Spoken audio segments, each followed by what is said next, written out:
The active duty Coast Guard is a military force tasked with maritime law enforcement.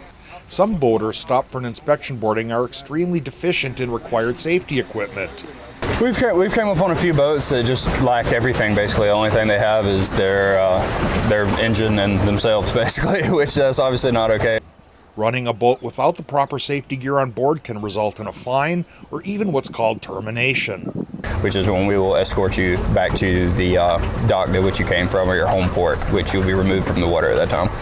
To avoid trouble like that, National Safe Boating Week was started back in the 50s. It's the week before Memorial Day, and that's when the Coast Guard Auxiliary shines. That's the Civil Boating Safety Wing of the USCG. They do free, no-penalty vessel safety checks, and they've helped a lot of boaters get up to snuff. Auxiliarist Steve Daniel remembers an especially nasty life jacket worn by one skipper.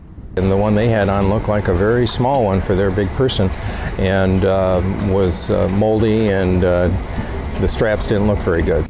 Life jackets in good condition remain the #1 safety tip, and all boaters should always wear one, even those in small paddle craft. Oftentimes people don't use them when they're operating their paddleboard, and they'll have it bungee corded to the board rather than wearing it on their person. During National Safe Boating Week, the active duty and auxiliary will team up to teach safety tips.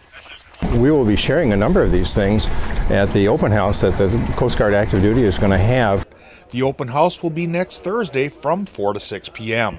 The active duty coasties are looking forward to showing off their 45-foot fast response boat and telling people about the jobs they love.